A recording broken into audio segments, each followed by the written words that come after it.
Sayyidi, someone just asked, why do people say Miladun Nabi is bid'ah?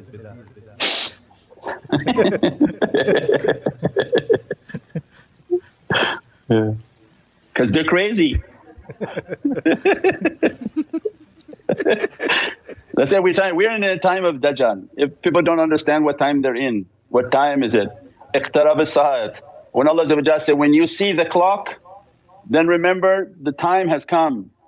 So what do you see in Mecca? Doesn't need a deep tafsir. You see the sa'at, it's on a big huge tower from Lord of the Rings movie. They built a tower and they put a sa'at, a clock, and Allah warned, iqtarab as-sa'at. When you see this clock, know that your time is ended. And then the hadith of Dajjal comes in and teaches that Dajjal is on this earth. And Dajjal teaching is to make everything that is halal, make it to be haram, and everything that is haram, make it to be halal. So then Milad al-Nabi is the celebration of Islam, the celebration of the life of Sayyidina Muhammad, for whom without that there was no rahmah, no mercy, there would be no Qur'an onto this earth, and all of the rahmah and blessings that Allah wouldn't have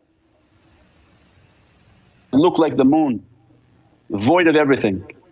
It has been beautified and beatific because of the arrival of Sayyidina Muhammad. But we live in the time of Dajjal.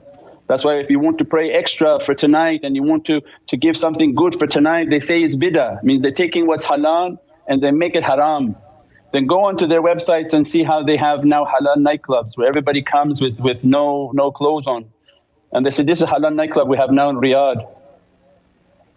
And they say everything is a bid'ah, everything innovation. If you have tasbih and you're in the masjid and you're doing with your tasbih, they say, oh akhi, this is an innovation, this is a bid'ah.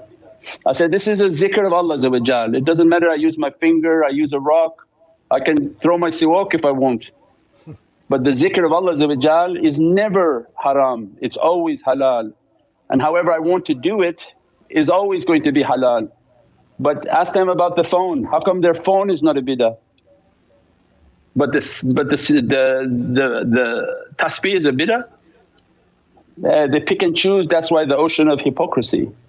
Stay away from these people. When you hear they talk like that, run. Turn on the YouTube and watch these videos.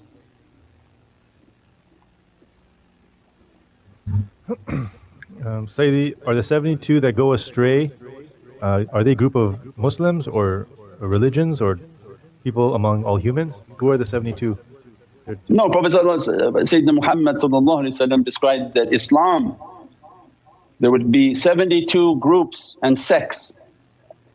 The sects would break into 72 different firqa, and the death of 72 martyrs, that each martyr is going to intercede for one of the groups that went astray, and pray that Allah forgive them and bring them back on the Day of Judgment for the intercession of Sayyidina Muhammad inshaAllah. Always we think the best, never think in a difficult way.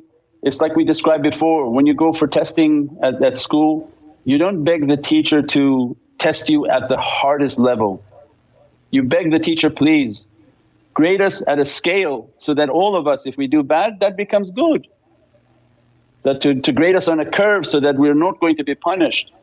So always think the best of Allah, that He's forgiving and merciful, and that look towards humanity and overlook all of their faults and intercede. And Allah give many ways to intercede for the nation of Sayyidina Muhammad, and especially those whom they have a great accomplishment upon their soul inshaAllah.